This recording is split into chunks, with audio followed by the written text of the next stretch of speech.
એ politically પણ વાત કરી શકે છે અને એની સાથે સાથે સોશિયોલોજીકલ પર્સપેક્ટિવ પણ એમાં આવી શકે છે. બહુ રેર કહી શકાય એવી આ વાત છે. પણ આમ જોવા જાઓ અને જો તમે કોમ્તના સંદર્ભમાં વાત કરવા જાઓ તો કોમ્તે જ્યારે આપણને વિજ્ઞાનોનું વર્ગીકરણનો સિદ્ધાંત આપ્યો હતો ત્યારે એમણે સમાજશાસ્ત્રને ટોચના સ્થાને મૂક્યું હતું અને એમ કીધું હતું કે સમાજશાસ્ત્ર એ બીજા બધા જ વિજ્ઞાનો પર આધારિત વિજ્ઞાન છે. એટલે જો સોશિયોલોજી સારું શીખવું હોય, સમાજશાસ્ત્રને જો સારી રીતે આપણે પચાવવું હોય તો આપણને અહીંયા આગળ સ્પેન્સરના જીવનમાંથી એવું શીખવા મળે છે કે આપણને રાજ્ય સંસ્થા અથવા તો રાજ્ય વિશેની પણ સારી એવી સૂઝ અથવા તો જાણકારી હોવી જોઈએ. એની સાથે સાથે બાયોલોજીકલ જે કંઈ પણ જાતિ તત્વોને સમજવાની વાત આવે, જાતિ તત્વોના સંદર્ભમાં વાત આવે તો બાયોલોજી પણ આપણું એક સારું હોવું જોઈએ. અને એની સાથે સાથે આપણે સંસ્કૃતિને જો સમજવાનો પ્રયત્ન કરતા હોય તો આપણે એક સારા એન્થ્રોપોલોજીના સંદર્ભથી પણ આપણે હંમેશા વિચારવું જોઈએ. આ બધી બાબતો, આ બધા જે ગુણો છે, આ બધા જે પુસ્તકોના લેખન કાર્યોમાં સ્પેન્સરે જે પ્રિન્સિપલ ઓફ બાયોલોજી આપ્યું, પ્રિન્સિપલ ઓફ સાયકોલોજી આપ્યું, પ્રિન્સિપલ ઓફ સોશિયોલોજી આપ્યું, મેન વર્સિસ સ્ટેટ નામનું એક પુસ્તક એમણે આપ્યું. તો આ બધા જ જુદા જુદા વિષયો ઉપરના અને જુદી જુદી શાખાઓ, આમ તો કહી શકાય, વિષયો તો ન કહી શકાય, પણ શાખાઓ ઉપર એમણે જે કંઈ પણ સંશોધનો કર્યા એ સૌથી વધારેમાં વધારે સમાજશાસ્ત્રના વિદ્યાર્થીઓ માટે મહત્ત્વની બાબત બને છે. સૌથી વધારે પ્રેરણારૂપ બાબત આપણને બનતી જોવા મળે છે. અને સ્પેન્સરના સંદર્ભમાં આપણે બીજી જો વાત કરીએ, આપ આપની સ્ક્રીન ઉપર જોઈ શકો છો કે એમનું જે જીવન હતું એ જીવનના સંદર્ભમાં એમનું જે આ કાર્ય એ સમયે ખૂબ વંચાયા હતા અને એને કારણે એટલા બધા પોપ્યુલર ધીમે ધીમે બનતા ગયા કે એ કાર્ય German, Italian, Spanish, French, Russian, Japanese અને ચાઇનીઝ સહિત જુદી જુદી અનેક ભાષાઓમાં એમનું આ કાર્ય છે અનુવાદિત થયું. અને તેમને સમગ્ર યુરોપ અને ઉત્તર અમેરિકામાં અનેક સન્માનો અને એવોર્ડ્સથી નવાજવામાં આવ્યા. અને આવી વિરલ સિદ્ધિ મેળવ્યા બાદ તેઓ લંડનમાં સાહિત્ય અને વિજ્ઞાનના વિદ્વાનોની મંડળીના સદસ્ય બન્યા. આ કાર્ય એમને ખૂબ વિશાળ પ્રમાણમાં એમણે આ બધું જે લખાણ કર્યું અને એ સમયમાં ખૂબ પોપ્યુલર બન્યા અને સૌથી વધારેમાં વધારે એમનું કાર્ય જુદી જુદી ભાષાઓમાં અનુવાદિત થઈને વિશ્વના અન્ય દેશોમાં પહોંચ્યું. અને એમના જે વિચારોની જે વાત છે એ સૌથી વધારેમાં વધારે પ્રભાવી રહી. એ ખાસ અહીંયા એક નોંધવા જેવી બાબત છે. અને લંડનની આ જે મંડળી છે એ મંડળી ખૂબ મહત્ત્વનો, જેમાં ભદ્ર વર્ગના લોકો અથવા તો જે બૌદ્ધિકો, એ બૌદ્ધિકોને જ એમાં માત્ર પ્રવેશ મળતો. તો એવી આ મંડળીના સદસ્ય બનવાનું સૌભાગ્ય પણ સ્પેન્સરને પ્રાપ્ત થયું. અને એની સાથે સાથે સૌથી મહત્ત્વનો મુદ્દો એ હતો કે આ બધું તો કાર્ય એ કર્યું જ, પણ એમનું જે જીવનની અંદર એક જે કંઈ પણ એક બીજી મહત્ત્વની બાબત હતી કે સ્પેન્સરે, આપ આપની સ્ક્રીન ઉપર જોઈ શકો છો કે એમને લગ્ન કર્યા નહોતા. અને અંતિમ દશકો જે છે એની અંદર એ પોતે એકલતા અનુભવતા હતા. અને 1855 પછી તેઓ સતત ઉદ્વિગ્ન રહેતા હતા અને કોઈને કોઈ દુખાવાની ફરિયાદ કરતા રહેતા હતા, જેનું નિદાન કોઈ તબીબો દ્વારા થઈ શક્યું નહોતું. અને બીજી ઘટના એવી બની કે 1890 સુધીમાં તો તેઓના નજીકના મિત્રોનું અવસાન થતાં તેઓની આ તકલીફમાં વધારો થયો. પણ આ બધી તકલીફો વચ્ચે પણ જે સ્પર્શી જાય એવી બાબત છે કે સ્પેન્સરે આજીવન આ લેખન કાર્ય કરે જ રાખ્યું હતું. એમાં એ ક્યાંય ચલિત થયા નહોતા, વિચલિત થયા નહોતા અને એની અંદર આ કાર્ય એમણે શરૂ કર્યું. એટલે એક આ જે પાસું છે સ્પેન્સરના સંદર્ભમાં, એ લોનલીનેસ છે એમણે સતત અનુભવી, લગ્ન નહોતા અને એમના જે મિત્રોના અવસાન થયા, ધીમે ધીમે ધીમે એક એક મિત્રોની વિદાય થઈ, એ પછી એમને સૌથી વધારે એકલતાનો અનુભવ થતો રહ્યો છે. અને આવી રીતે આવી પરિસ્થિતિ અને આવા સંજોગોમાં પણ એમનું લેખન કાર્ય ચાલુ રહ્યું એ સૌથી વધારે મહત્ત્વની બાબત છે. મિત્રો, સમાજશાસ્ત્રના વિચારકો આપ જોશો તો દરેકના સંદર્ભમાં આવો સમયગાળો આવ્યો જ છે. કોમ્તના સંદર્ભમાં પણ આપણે વાત કરીએ તો એમણે પણ 1826માં ને લગ્ન કર્યા પછી અને પોઝિટિવ ફિલોસોફી લખતા પહેલાં એમણે પણ પોતે આત્મહત્યાના પ્રયત્નો છે એ કર્યા હતા. 1830થી 1842 પછી પાછું પોઝિટિવ ફિલોસોફી લખાયું. સ્પેન્સરને આ તકલીફ 1855-1855થી થઈ, અને આવી તકલીફ હોવા છતાં, કોઈને કોઈ દુખાવાની ફરિયાદ રહેતી હોવા છતાં, સતત એકલતાનો અનુભવ થતો હોવા છતાં એમના જે મૂળ કાર્યની અંદર ક્યારેય ઓટ આવેલી દેખાતી નથી, જે સૌથી વધારે મહત્ત્વની બાબત છે. માર્ક્સનું જીવન જુઓ તો પણ એ સંઘર્ષમય પરિસ્થિતિની અંદર જ પસાર થયેલું આપણને જોવા મળે છે. વેબરમાં પણ આવું જોવા મળે છે. તો આ બધા જ વિચારકો પાસેથી આ સૌથી વધારે મહત્ત્વની બાબત છે કે કઠિનતમ સંજોગો હોય, વિકટ પરિસ્થિતિઓ હોય, પણ આ વિચારકો ક્યાંય પોતે પોતાના લખાણના કાર્યથી અથવા તો જે કંઈ પણ એમનો જે વૈજ્ઞાનિક સંશોધનનો જે એમનો કરવાનો જે રસ છે એમાંથી ક્યારેય આ વિચારકો આપણને ડગેલા દેખાતા નથી. કોમ્તની અંદર આપની અંદર એના સંદર્ભમાં જો ત્રીજી મહત્ત્વની વાત કહેવી હોય તો એવું કહી શકાય કે બધામાંથી પસાર થતાં 1903માં એમનો દેહાંત થયો. આપની સ્ક્રીન ઉપર એક સ્લાઇડ આપણે જોઈ શકીએ છીએ કે એમની એક જે સમાધિનું સ્થાન છે એ સમાધિની સ્થાનનો એક ફોટોગ્રાફ વેબસાઇટ ઉપરથી આપણને મળ્યું છે. અને 1903માં આ મહાન વિચારકનો દેહાંત થયો. પણ સૌથી વધારે ગૌરવપૂર્ણ બાબત સમાજશાસ્ત્ર માટે રહી હોય તો એ રહી હતી કે એમના મૃત્યુના અંતિમ વર્ષની પહેલાં 1902માં સ્પેન્સરને સાહિત્યમાં નોબેલ પ્રાઇઝ માટે એમને મળવો જોઈએ એની માટે એમનું નોમિનેશન થયું હતું.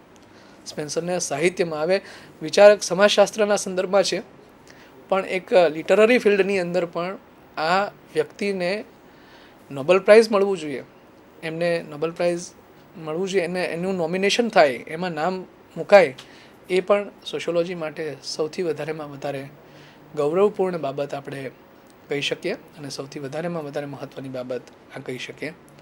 સ્પેન્સરના સંદર્ભમાં બીજી એક મહત્ત્વની બાબત આપણે એ દર્શાવી શકીએ કે એમના જે કંઈ પણ આ પાસાથી કદાચ બહુ ઓછા વ્યક્તિઓને ખબર હશે કે સ્પેન્સરની જે અસર હતી, સ્પેન્સરનો જે પ્રભાવ હતો એ માત્ર યુરોપ નહીં પણ ભારત સુધી પણ પહોંચ્યો હતો. અને એમાં શ્યામજી કૃષ્ણ વર્મા અને સ્પેન્સર આ બે જે વિચારકો અથવા તો બે વ્યક્તિઓ સાથેની જે એક વાત છે એ સમાજશાસ્ત્રની અંદર ખૂબ ઓછી જાણીતી છે. એની ઉપર પણ આપણે પ્રકાશ ફેંકવો જોઈએ. અને એના સંદર્ભમાં બહુ મહત્ત્વની બાબત છે કે કચ્છના આ ક્રાંતિકારી એવા શ્યામજી કૃષ્ણ વર્મા જ્યારે એમને લંડન પોતે આ ક્રાંતિકારી જે પ્રવૃત્તિઓ હતી એને કારણે એમને જ્યારે લંડનમાં નિવાસ કરવાનો થયો હતો ત્યારે શ્યામજી કૃષ્ણ વર્માએ લંડનની અંદર સ્વામી દયાનંદ સરસ્વતી પ્રેરિત જે આર્ય સમાજનું એક મંદિર હતું એના અંદરના ભાગની અંદર એમને વસવાટ કરેલો. અને એ શ્યામજી કૃષ્ણ વર્મા જ્યારે એ અજ્ઞાતવાસમાં જ્યારે પોતે ગરકાવ થયેલા ત્યારે એમણે એમનો જે નવરાશનો સમય હતો એ નવરાશના સમયની અંદર એમણે સૌથી વધારે સ્પેન્સરને વાંચ્યા. એમના જે પુસ્તકો હતા એમનું વાંચન એમણે કર્યું. અને હર્બર્ટ સ્પેન્સરના વિચારોથી શ્યામજી કૃષ્ણ વર્મા ખૂબ પ્રભાવિત થયા. અને એમનો જે પ્રભાવ છે એના પ્રભાવને કારણે એમણે કારણ કે શ્યામજી કૃષ્ણ વર્માનું જે ઘર હતું એ ઘર સૌથી વધારેમાં વધારે રાજકીય વિચારકોથી અને રાજકીય વ્યક્તિઓથી એની ચર્ચા વિચારણાનું કેન્દ્ર બન્યું હતું. એમાં લાલા લજપતરાય છે, ગાંધીજી છે, આ બધા જ વિચારકો ત્યાં આવીને શ્યામજી કૃષ્ણ વર્મા સાથે ચર્ચા કરતા હતા. એ લંડનના નિવાસ દરમિયાન એ પોતે જ્યારે સ્પેન્સરના વિચારોના પ્રભાવ હેઠળ આવ્યા તો આપની સ્લાઇડ ઉપર જોઈ શકો છો કે એમનો જ્યારે દેહાંત થયો સ્પેન્સરનો 1903માં ત્યારે $1,000 દાન આપીને એમને ભાવાંજલિ અર્પી. અને ત્યાર પછી તેઓએ ઇંગ્લેન્ડમાં રહીને જે લોકો ગ્રેજ્યુએટ થતા હોય એવા વિદ્યાર્થીઓ માટે સૌથી પહેલી scholarship Herbert Spencer Indian fellowship, એ ફેલોશિપ જો કોઈએ સૌથી પહેલી જાહેર કરી હોય તો શ્યામજી કૃષ્ણ વર્માએ જાહેર કરી હતી. અને શ્યામજી કૃષ્ણ વર્મા આમ તો પોતે પત્રકાર હતા, એક ક્રાંતિકારી હતા અને મુંબઈની વિલ્સન કોલેજમાંથી પોતે ભણ્યા પછી આગળ એમને આ બધી કોલેજોમાં એમનું જે ઉચ્ચ શિક્ષણ છે મેળવ્યું હતું. પણ સૌથી વધારેમાં વધારે મહત્ત્વપૂર્ણ બાબત એ હતી કે શ્યામજી કૃષ્ણ વર્માને પણ સમાજશાસ્ત્ર માં સ્પેન્સરને વાંચ્યા પછી ખૂબ રસ જાગ્રત થયો હતો અને એ રસ જાગ્રત થયાનું જે ફલશ્રુતિ રૂપે એની જે ફલશ્રુતિ કહી શકાય ફલશ્રુતિ રૂપે જો કોઈ વાત મૂકવી હોય અથવા તો કહેવી હોય તો એ કહી શકાય કે એમણે ઇન્ડિયન સોશિયોલોજિસ્ટ કરીને એક અઠવાડિક ચાલુ કર્યું હતું, એક સામયિક ચાલુ કર્યું હતું કે જેની અંદર સોશિયોલોજિકલ પર્સ્પેક્ટિવથી સમાજશાસ્ત્રીય પરિપ્રેક્ષ્યથી આર્ટિકલ્સ લેખો એના સમાચારો છે એ સમાચારો એમાં પ્રકાશિત થતા હતા. બહુ ઓછા લોકો કદાચ શ્યામજી કૃષ્ણ વર્માના સમાજશાસ્ત્રમાં આ પ્રદાનથી પરિચિત હશે કે સ્પેન્સરના વિચારો પછી આ વ્યક્તિએ સૌથી પહેલું કદાચ ઇન્ડિયન સોશિયોલોજિસ્ટના એક પ્રકાશનમાં એમણે પોતે જે રસ દાખવ્યો એ સૌથી વધારે મહત્ત્વપૂર્ણ બાબત અહીંયા આપણને જોવા મળે છે. તો આવા એક પ્રભાવ હેઠળ પણ આપણને શ્યામજી કૃષ્ણ વર્માના અને એમના સંબંધોની વિશે પણ થોડો ખ્યાલ આવે છે. મિત્રો, અહીંયા કેટલીક વાત એમના પુસ્તકો વિશે કરવી છે કે એમણે કઈ સાલમાં કયા કયા પુસ્તકો લખ્યા. આપ આપની સ્લાઇડ ઉપર જોઈ શકો છો કે સૌથી પહેલું એમનું સોશિયલ સ્ટેટિક નામનું પુસ્તક એ 1850માં પ્રકાશિત થયું. પછી ધ પ્રિન્સિપલ્સ ઓફ બાયોલોજી 1855માં આવ્યું. પછી ધ પ્રિન્સિપલ્સ ઓફ સાયકોલોજી 1855માં એમણે લખ્યું અને 1855 પછી 1858થી 1874 દરમિયાન એમણે એસેઝ સાયન્ટિફિક પોલિટિકલ સ્પેક્યુલેટિવ એ એસેસની એક આખી નિબંધોની એક શ્રેણી એમણે આપણને આપેલી જોવા મળે છે. જુદા જુદા નિબંધો આમાં પ્રકાશિત થયા.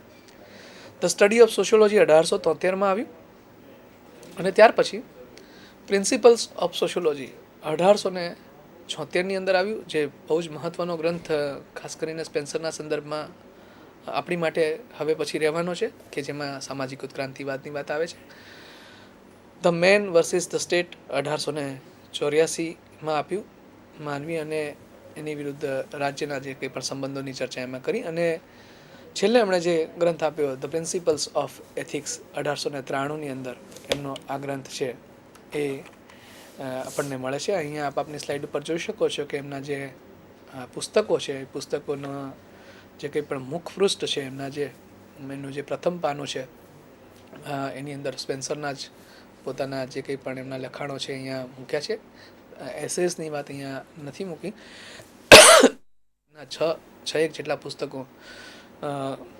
પુસ્તકોના મુખપૃષ્ઠ ઉપરથી જ આપણને સ્પેન્સરના વિચારો અંદર વાંચવાની પ્રેરણા થાય એવું સરસ મજાના મુખપૃષ્ઠ એમને તૈયાર કરેલા આપણને જોવા મળે છે. તો આ એમનું સૌથી વધારેમાં વધારે મહત્ત્વપૂર્ણ પ્રદાન આપણને જોવા મળે છે સ્પેન્સરના સંદર્ભમાં. મિત્રો, અહીંયા આગળ જે બીજી વાત આપણે કરવી છે કે સ્પેન્સરનું સમાજશાસ્ત્રમાં સૌથી મહત્ત્વનું પ્રદાન કયું કહી શકાય અથવા તો સ્પેન્સર સમાજશાસ્ત્રમાં શા માટે જાણીતા છે?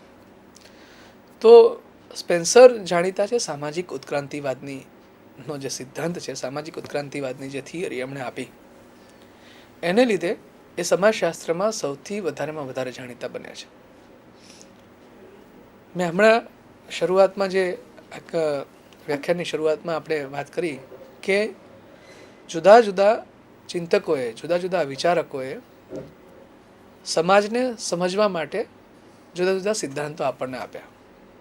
અહીંયા આગળ પેલું દ્રષ્ટાંત આપણને યાદ આવે છે. ઘણીવાર બહુ નાના હતા ને સાંભળતા હતા કે એક હાથી હતો અને એ હાથીને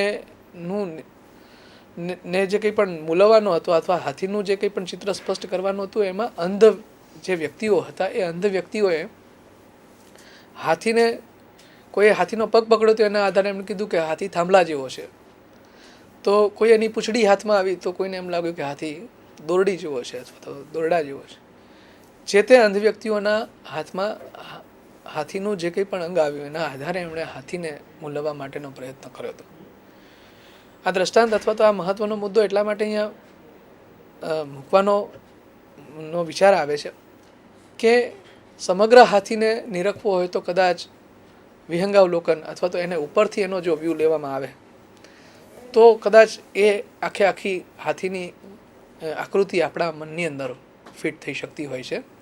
પણ ઘણીવાર ડાબી બાજુથી જુઓ તો જમણી બાજુનો ખ્યાલ ન આવે, અથવા તો તમે જે અંગને જે રીતે સ્પર્શો એ રીતે એને સમજવા માટેનો પ્રયાસ છે કરતા હો છો. એવી જ રીતે સમાજશાસ્ત્રની અંદર જ્યારે પણ આપણે ચિંતકોના સંદર્ભમાં વાત કરીએ છીએ, સિદ્ધાંતોના સંદર્ભમાં વાત કરીએ છીએ, તો જુદા જુદા અનેક સિદ્ધાંતો આપણને જોવા મળે છે, અનેક દ્રષ્ટિબિંદુ આપણને જોવા મળે છે. ઉત્ક્રાંતિવાદની વાત કરતા હોઈએ, સંઘર્ષના સિદ્ધાંતની વાત કરતા હોઈએ, કાર્યાત્મકવાદની વાત કરતા હોઈએ, વિનિમયના સિદ્ધાંતની વાત કરતા હોઈએ, પ્રતિકાત્મક આંતરક્રિયાવાદ છે, એથનોમેથોડોલોજી છે, ફિનોમેનોલોજી છે, હેબરમાસ કે આ બધા આલ્થુઝર કે આ બધાની વાતો કરવાનો આપણે પ્રયત્ન કરીએ, તો અહીંયા આગળ દરેક વિદ્વાન અથવા તો દરેક સમાજશાસ્ત્રી સમાજની વ્યવસ્થાને, સમાજના માળખાને સમજવા માટેનો પ્રયત્ન કરે છે. જે સમાજ વ્યવસ્થા ખૂબ જટિલ છે, એનું રચનાતંત્ર છે એ ખૂબ જટિલ છે, કોમ્પ્લેક્સ છે. એટલે જો કોમ તેવું કહેતા હોય કે કુદરતી ઘટનાઓને જેવી રીતે તમે વૈજ્ઞાનિક રીતે સમજી શકો છો એટલી સરળતાથી તમે સામાજિક ઘટનાઓને સમજી શકો છો, તો કદાચ એ વધારે ચેલેન્જિંગ છે સામાજિક ઘટનાઓને સમજવાની બાબત આવે ત્યારે. એટલે અહીંયા જે કંઈ પણ વાત છે એ સામાજિક ઉત્ક્રાંતિવાદના સંદર્ભમાં આપણે સમજવાનો પ્રયત્ન કરીએ કે જે સામાજિક ઉત્ક્રાંતિવાદનો જે સિદ્ધાંત છે એ સિદ્ધાંત અહીંયા આગળ કેવી રીતે મહત્ત્વનો સાબિત થાય છે, અને સ્પેન્સરે એના સંદર્ભમાં કઈ કઈ બાબતો આપણી સમક્ષ રજૂ કરીને સમજાવવા માટેનો પ્રયાસ જે કર્યો છે. સામાજિક ઉત્ક્રાંતિવાદ આપ આપના સ્ક્રીન ઉપર જોઈ શકો છો કે સામાજિક ઉત્ક્રાંતિવાદની જે વાત છે એના સંદર્ભમાં જ્યારે સમાજમાં પરિવર્તનો આવે છે એ પરિવર્તનોને કેવી રીતે સમજાવવા, સમાજશાસ્ત્રના ઉદ્ભવથી જ સંસ્કૃતિને અને સામાજિક જે કંઈ પણ સમાજ અને સંસ્કૃતિને સામાજિક પરિવર્તનની વિભાવના હેઠળ સમજાવવાનો પ્રયત્ન કરવામાં આવ્યો છે. રોનાલ્ડ ફ્લેચર નામનો એક વિદ્વાન બહુ સરસ વાત કરે છે કે ઉત્ક્રાંતિમય અને વિકાસમય સમાજશાસ્ત્ર એ વિશિષ્ટ અભિગમ કે બીજી વિવિધ વિચાર શાખાઓથી પર એવી વિશિષ્ટ વિચાર શાખા નથી, પરંતુ તે સમગ્ર સમાજશાસ્ત્રનું એક મહત્ત્વનું પાસું છે. તે સમાજશાસ્ત્રીય વિશ્લેષણનો જ એક ભાગ છે. એના વિના સામાજિક તથ્યોની વિસ્તૃત સમજૂતી શક્ય નથી. આ કોઈ વિશિષ્ટ અભિગમ નથી, પણ અહીંયા એણે બહુ સરસ વાત કરી કે સમાજશાસ્ત્રીય વિશ્લેષણનો જ એક ભાગ એ અહીંયા